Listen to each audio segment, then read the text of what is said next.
포도원과 관련된 사건이 그 후에 일어났다라고 되어 있습니다. 여기서 그 후란 어떤 후를 의미하냐면 그 앞에 있었던 열왕기상 20장의 사건을 의미합니다. 열왕기상 20장에는 어떤 내용이 기록이 되어 있냐면 아람왕 벤하닷이 자신의 동맹국들과 함께 이스라엘을 침략해서 이스라엘을 공병으로 몰아넣었다가 아합 왕이 이 침공을 물리친 사건들을 기록해 놓고 있습니다. 그런데 이 침략이 한 번에 걸쳐서 이루어졌던 것이 아니라 무려 3차례에 걸쳐서 이루어졌는데 이 3번의 침략을 아합 왕이 다 막아내게 되었죠. 물론 아합이 하신 것이 아니라 하나님께서 하신 일이지만 어찌되었건 사람들의 눈에는 아합 왕이 이 모든 일들을 한 것으로 이렇게 보여질 수 있는 그런 상황이었다라는 것입니다. 이렇게 아람과의 전쟁에서 대승을 거둔 바로 그 직후, 그래서 왕의 권위와 위엄이 최고조에 이르렀을 때쯤에 바로 이 나봇의 포도원 사건이 일어나게 되었다라는 것입니다. 아합 왕이 자신의 궁 바로 옆에 사는 나발이라는 사람을 찾아가서 한 가지 제안을 하죠. 뭐냐면 자신 너의 포도원을 나에게 팔라라는 것이었습니다. 네가 원하면 더 좋은 포도원으로 바꿔줄 것이고 만약에 돈으로 받기를 원하면 내가 값을 쳐서 보상을 해주겠다라는 것이 이 아합의 제안이었습니다. 자, 아까도 제가 말씀드린 것처럼 이 당시에 아합은 나라를 큰 위협으로부터 건져낸 영웅이었죠. 꼭 이런 일을 하지 않았다라고 할지라도 일개 한 백성이 왕이 자신에게 찾아와서 뭔가 제안을 했다라고 한다면 한 백성이 왕의 제안을 거절한다는 것은 결코 쉬운 일이 아니다라는 것입니다.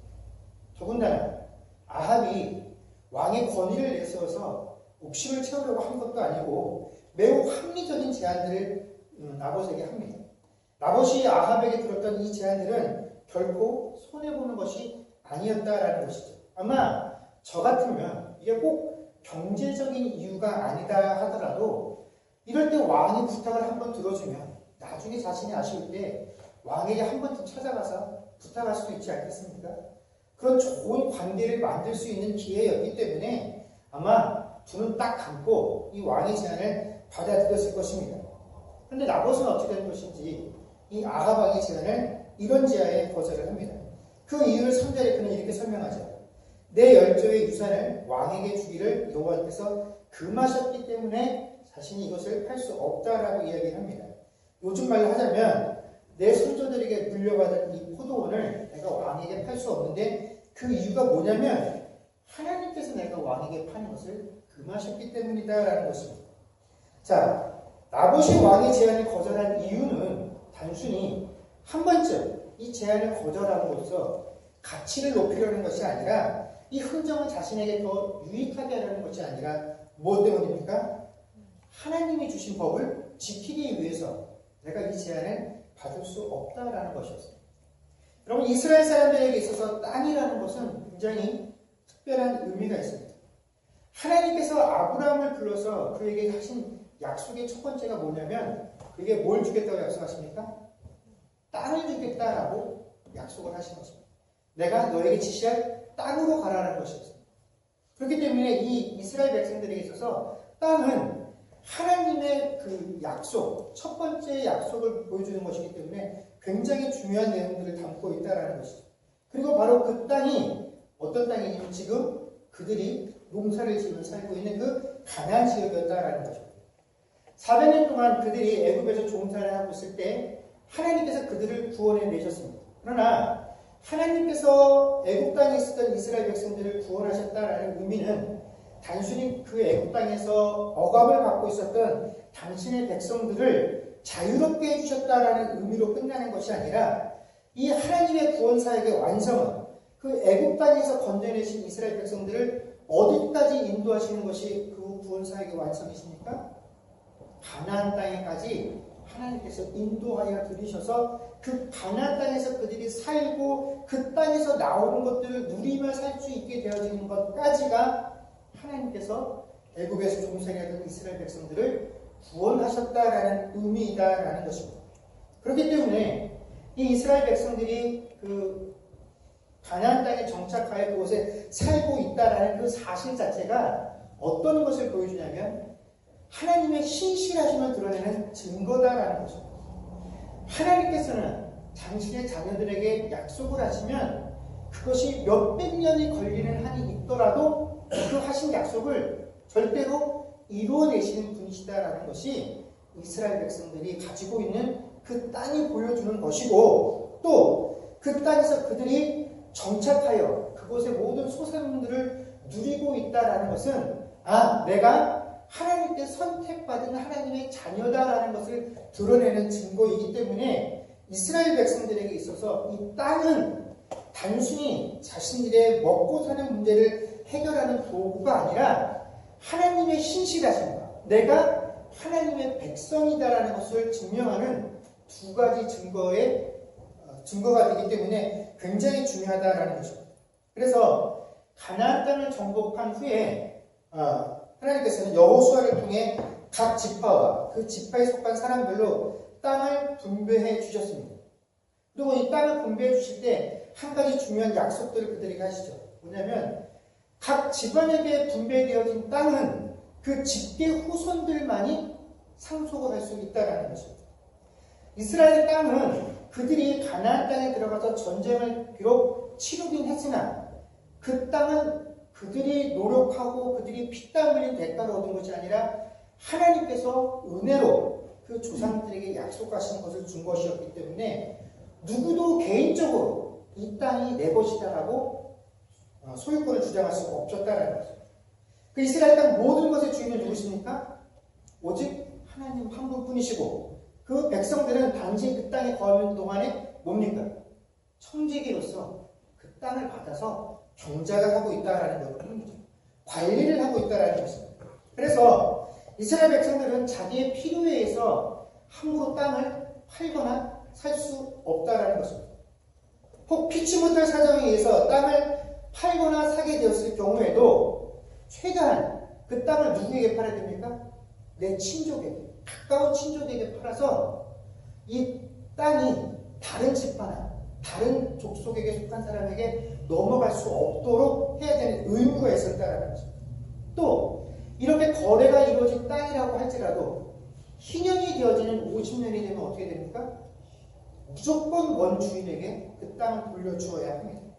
내가 49년째 담보를 잡았다라고 할지라도 50년이 되면 무조건 원주인에게 돌려줘야 되는 것. 이것이 땅에 관련해서 이스라엘 백성들이 하나님께로부터 받은 원칙이고 법이었다라는 것입니다. 바로 나봇은 이러한 하나님의 법 때문에 왕이 자신에게 아무리 좋은 제안을 내어놓으며 그 땅을 나에게 넘기라라고 했을 때에도 그 제안을 거절할 수밖에 없었다라는 것입니다. 그렇기 때문에 이 나봇의 거절은 정당한 것이었죠. 아니, 정당함을 논하자라고 한다면 처음부터 이 하나님의 법을 알고 있는 아합이 이런 시도 자체를 하지 않았어야 하는 것이 더 정당한 것이었습니다.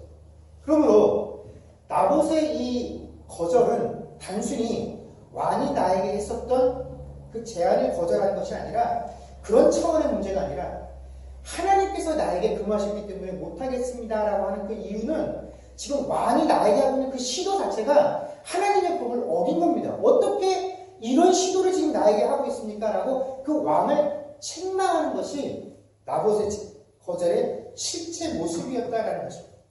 그래서 아합도 이 사실을 너무나 잘 알고 있었기 때문에 속상하고 분하고 또 창피함에도 불구하고 어떡합니까? 자신의 지위를 이용해서 함부로 나봇의 포도원을 강제로 취하지 못하고 이것으로 마음속에 전전긍긍하게 되었다라는 것입니다. 그 상심이 너무 커서 음식을 먹을 수 없을 정도가 되었습니다. 이렇게 아합 왕의 안색이 좋지 못한 것을 본 아내 이세벨이 그에게 와서 무슨 일로 이렇게 걱정하고 고민하느냐라고 묻자 아합은 지금까지 있었던 모든 과정들을 이세벨에게 소개를 해줍니다. 그러자 이세벨이 나봇의 포도밭을 왕에게 주기 위해서 한 가지 계획을 세우게 되죠. 그녀는 나봇이 살고 있는 그 성의 장로들과 귀족들에게 편지를 하나 보냅니다. 그래서 어떻게 그들이 무엇을 해야 할지에 대해서 이야기를 하고 있죠. 우선 성에 금식을 선포하고 나봇을 죄인의 자리에 앉힌 후에 거짓된 증인 2명을 세워서 나봇이 하나님을 또 아합왕을 저주하였다라는 이 증언을 통해서 그를 거리로 끌어내서 돌로 쳐 죽이라라고 한 것입니다.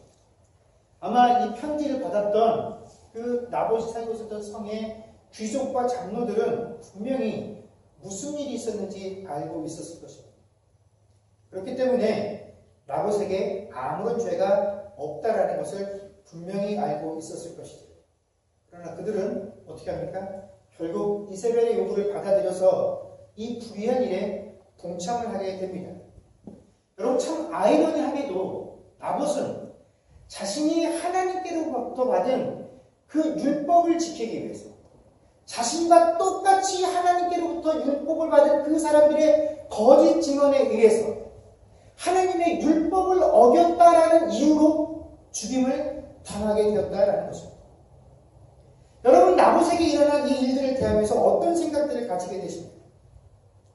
여러분, 한 나라의 최고 권력을 가지고 있는 사람이 자신에게 부탁을 해줬으니 그 정도 부탁쯤은 들어주는 것이 현명하다라는 것을 우리는 누구나 잘 알 수 있을 것입니다. 그런데 왜 나봇은 그런 현명한 생각들을 하지 못했던 것일까요? 왕의 제안을 받아들이는 것, 이것을 거절할 수 없다라는 것은 백성이다라고 한다면 누구나 다 공감할 수 있는 내용입니다. 하나님 역시도 나봇이 그 상황 속에서 그 제안을 거절하는 것이 결코 쉽지 않다라는 것을 누구보다도 잘 아실 텐데, 나봇이 그 왕의 제안 속에서 그것을 거절하지 못하고 받아들일 수밖에 없었다라고 변명했다라고 한다 할지라도 하나님께서 충분히 그 상황을 감안해 주실 수 있는 상황임에도 불구하고 도대체 그는 왜 아합 왕의 제안을 거절하게 되었을까요?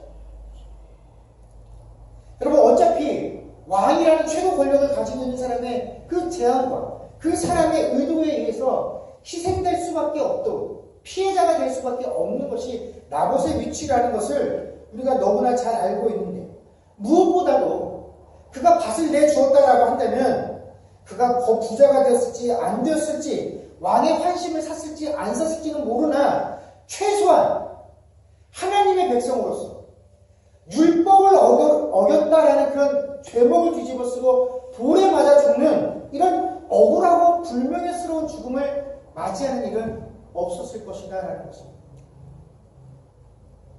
그런데 왜 나봇은 그 제안을 거절했을까? 저는 성경을 읽을 때마다 이렇게 억울한 결말들을 맞이하게 되는 사건을 대할 때마다 이게 단지 그냥 안타까움을 넘어서서 분노감을 느끼곤 합니다. 만약 하나님께서 당신께서 주신 법도를 지키기 위해서, 그 순결한 신앙들을 지키기 위해서 세상을 제한하는 그 유혹들을 단호하게 거부하는 당신의 백성들이 이 나봇과 같은 상황에 처해 있었던 사람들을 하나님께서 안전하게 보호해 주셨다라는 사실을 우리에게 이 성경을 통해서 확인해 주셨다라고 한다면, 이 사건이 있고 난 3000년이 지난 이 시점에서도 이 이야기를 읽을 때마다 우리는 이 이야기 속에서 더 큰 도전과 자극들을 받게 될 것입니다. 봐라, 우리가 하나님 뜻대로 살기 위해서 노력하면 하나님께서 어떠한 상황 속에서도 우리를 지키고 보호하시지 않느냐. 그러니 우리도 이 나봇처럼 어떠한 상황 속에서도 하나님 법대로 살기 위해서 애쓰자. 그러면 하나님께서 우리를 지켜주신다라고 자신있게 말할 수 있을 것입니다. 그런데 하나님께서는 그렇게 해주지 아니하신다라는 것이죠. 그 율법을 지키기 위해서 단호하게 왕의 제안을 거절했더니 세상의 권모술수가 그곳에 들어와서 자신들과 똑같이 하나님의 율법을 알고 있는 자들의 거짓 증언에 의해서 내가 그토록 사랑해서 그분의 율법을 지키기 위해서, 그분의 약속을 지키기 위해서 그 율법대로 살았는데 그 율법을 어겼다라는 그 억울한 죄목을 뒤집어쓰고 죽음을 맞이하게 되는 그런 상황을 도대체 하나님께서는 왜 허락하시고 그런 일들을 성경에 기록하게 하셔서 우리로 하여금 이런 사건들을 대면하게 하시느냐 하는 것입니다. 여러분, 우리가 이런 내용을 대할 때마다 우리는 우리 신앙에 득보다 실이 많다는 것을 금방 알 수 있지 않습니까? 오늘날 유행하는 간증들을 보십시오. 결국은 다 내가 예수 믿고 기도했더니 잘 되었다라는 거 아닙니까? 내가 하나님께 하나를 바치면 하나님 그걸 10배로 튀겨서 우리 삶 속에 다시 대갚아 주신다라는 것이 우리들 신앙의 논리 아닙니까? 되었습니다. 우리가 당당하게 이런 이야기를 할 수 있다라고 한다면 믿지 않는 자들에게 얼마나 큰 도전이 되겠습니까? 야, 너도 와서 그런 하나님 믿어봐. 하나님한테 하나를 바치면 하나님은 10배로 갚아주시는 분이에요. 그러나 성경은 우리에게 그렇게 말씀해 주지 아니하신다라는 거죠. 그렇다면 왜 하나님께서는 우리 시간에 별 도움도 되지 않을 이런 이야기들을 성경책에 기록하셔서 우리로 하여금 보게 하실까요? 우리가 지난주에 엘리야와 450명의 바알 선지자의 대결에 관한 이야기들을 잠시 생각해 보았습니다. 여러분, 이 일은 엘리야가 스스로 고백할 때에도 열심히 유별하였다라고 자랑할 만큼 대단한 일이었죠. 그러나 그 대단한 일을 하고 있는 그 순간에도 하나님은 그 순간에도 아합의 심판에 대해서 언급하지 아니하셨습니다. 오히려 기세등등한 이 이세벨이 엘리야를 자신의 손으로 죽이겠다라고 위협을 하고 엘리야는 도망을 치는 상황에 직면하게 되었었죠. 그런데 이제 비로소 하나님께서 아합 왕의 심판에 대해서 언급을 하시는데 그 심판의 사건이 어디에서부터 비롯되었냐면 바로 이 나봇의 억울한 죽음으로부터 시작이 되었다라는 거죠. 오늘 저희가 읽지는 않았으나 21절 말씀을 보면 여호와의 말씀이 내가 재앙을 내게 내려 너를 쓸어버리되 내게 속한 남자는 이스라엘 가운데 매인자나 노인자를 다 멸할 것이요. 이것이 엘리야를 통해서 아합 왕에게 주신 하나님의 심판의 메시지다라는 것입니다. 그럼 이스라엘 모든 역사를 통틀어 가장 악한 왕이다라고 칭함을 받고 있는 이 아합의 종말이 바로 이 나봇의 죽음 때문에 의해서 결정이 되었다라는 것입니다. 여러분, 우리가 세상을 살아가면서 세상에 많은 사람들이 하나님께서 계신다라고 한다면 과연 이 땅에 어떻게 이런 일들이 생길 수 있습니까? 하는 그런 많은 의문들이 존재합니다. 심지어 신자들 역시 불의한 자들이 득세하는 것을 보면서 어떻게 하나님께서 이 불의한 자들의 불공정함에 하나님께서 이렇게 복을 주실 수 있습니까? 하고 하나님을 원망할 때도 있다는 것입니다. 여러분, 그런데 우리가 곰곰이 생각을 해보면 우리가 불공정하고 불공평하고 불의한 자들이 세상에 득세하고 있다고 하는 이 모든 사람들이 끊어지지 않고 우리의 삶 속에서 계속 벌어지고 있는 이유는 여러분, 스스로를 하나님의 백성이라고 자부하고 있는 우리가 이 세상을 나봇의 편에 서서 살고 있는 것이 아니라 나봇에게 돌을 던졌던 그 나봇과 함께 살았던 성의 귀족들과 장로들의 위치에 서서 살기 때문에 이런 일들이 일어나고 있다는 것입니다.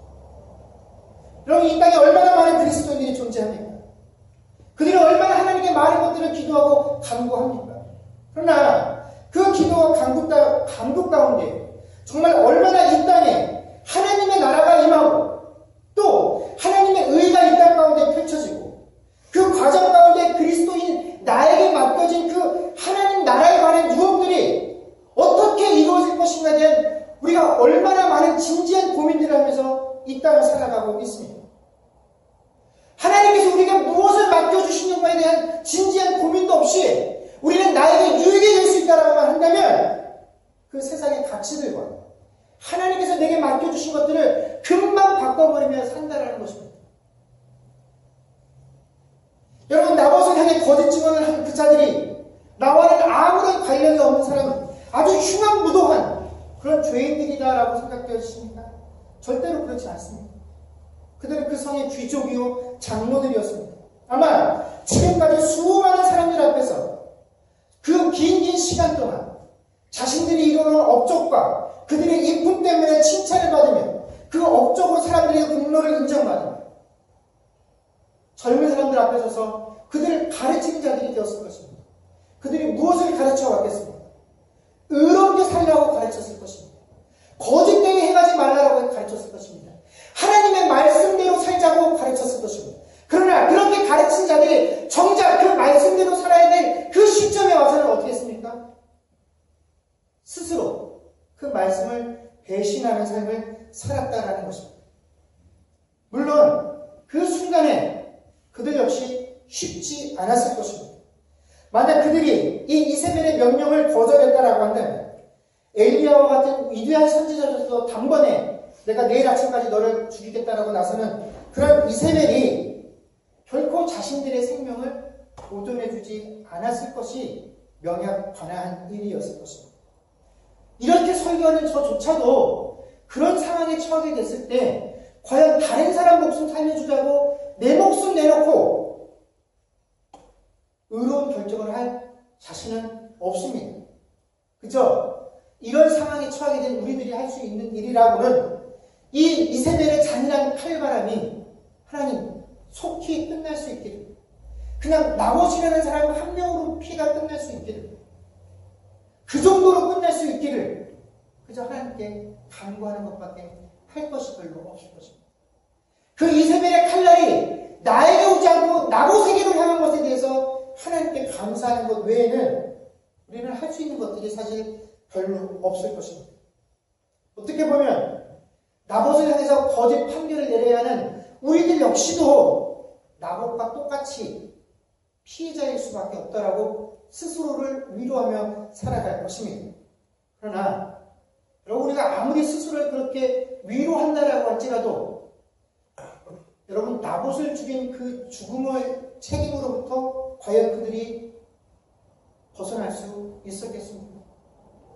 이 시대를 살아가고 있는 우리도 마찬가지입니다. 우리가 아무리 그럴듯한 이유를 대고 살아간다라고 할지라도 여러분, 우리는 그 책임으로부터 결코 자유로울 수 없다라는 것입니다.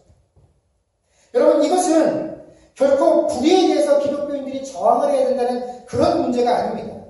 많은 신자들이 기도하기를 하나님 나봇과 같은 삶을 살게 해달라고 기도를 하고 있으나 정작 우리 실제 삶의 현장은 이 하나님의 법을 따르지 않고 나봇에게 돌멩이를 던졌던 그런 사람들의 삶을 우리가 살고 있는 것, 하나님의 법에 우리가 순종하지 않는 것, 이것이 문제다라는 것입니다. 여러분, 거창하게 나봇의 목숨을 구하지 못하느냐의 문제가 아니라니까요. 나봇이 죽음을 맞이하게 된 이유가 뭡니까? 하나님의 율법대로 살기 위한 것이었습니다. 우리가 이 결정을 내리면 저 사람을 살릴 수 있어, 죽일 수 있어 그것이 아니라 그냥 우리도 하나님의 율법대로, 율법이 그렇게 말씀하십니다. 이것이 하나님의 법이니 그냥 나도 하나님의 법대로 살겠습니다 라고 할 수 있느냐 그렇지 못하느냐의 문제다라는 거죠. 내가 나봇을 죽이겠다고 하는 것이 아니라 내가 나봇과 똑같은 상황에서 나봇과 같은 결정을 하지 못하게 되는 순간 우리는 누가 되는 겁니까? 나봇을 죽이는 자의 입장이 처하게 되어진다는 거죠. 여러분, 아마도 이런 얘기를 많이 들어보셨을 텐데 독립선언서를 1919년에 제작을 해서 발표를 했습니다. 이 독립선언서를 작성했던 분이 전부 몇 명인지 아십니까? 33인입니다. 33인이 함께 모여서 이 독립선언문을 작성을 했는데 기독교인들이 자부심을 가지는 부분은 이 독립선언문을 작성하는 데 참여했었던 33인 중에 아주 대다수가 기독교인이었다라는 사실에 대해서 자부심들을 가집니다. 그래서 기독교는 애국하는 종교다라고 가르치고 우리가 배웠습니다. 여러분, 그런데 그 33인 중에서 마지막까지 변절하지 않고 독립운동을 했던 사람은 단 한 명밖에 없습니다. 누군지 아십니까? 여러분들 잘 아시는 분들. 만에 한용운 선생밖에 없다라는 거죠. 나머지 32명은 다 변절하여서 어떻게 됩니까? 일제의 앞잡이가 되죠. 우리가 잘 아는 것처럼 만해 한용운 선생님은 불교 스님이셨습니다. 여러분, 일제시대의 대다수 목사와 장로들이 천황을 참배하는 의식에 참석했다라는 것은 누구나 다 알고 있는 사실입니다. 그리고 아직도 그 부분에 대해서 그 목사나 그 교회들이 공식적으로 회개하지 않은 것도 또한 사실이죠. 그러나 그들이 그것을 인정하든지 안 하든지 그것을 우리가 논하자라는 것은 아닙니다. 그런데 그 당시에 그렇게 독립선언을 작성하는데 이것을 낭독하는 데 참석했었던 수많은 기독교 목사와 장로들이 다 변절해서 일본 통치의 정당성을 주장하고 심지어 교회가 성금을 모아서 이 헌금으로 한국 기독교라는 라벨을 그 일제 비행기에 붙여서 전쟁터에 헌납을 하죠. 이게 한국 기독교의 원래 모습이다라는 것입니다. 여러분, 신사참배를 하지 않기 위해서 목숨을 버린 이들도 있었습니다. 아마 기독교인들 중에서도 독립운동에 참여한 분들이 계셨겠지. 그러나 그것보다 훨씬 더 많은 사람들이 그들을 탄압하는 일에 나섰다라는 것입니다. 우리가 하나님 뜻에 순종하지 않겠다라고 하는 순간에 우리는 이미 어쩔 수 없이 그 반대편에 설 수밖에 없다라는 거죠. 저 사람은 하나님의 법을 지키기 위해서 목숨도 내놓는데 나는 잠시 잠깐의 환난을 피하겠다라고 한다면 이미 그 순간에 저들이 그 하나님의 법을 선택한 사람들을 죽일 수 있는 이유와 명분을 만들어주는 거예요. 야, 너랑 똑같이 믿는 예수 믿는다고 하는데 이 사람은 하잖아. 너는 왜 안 해? 너는 뭔가 다른 이유가 있어. 이렇게 될 수밖에 없다라는 것입니다.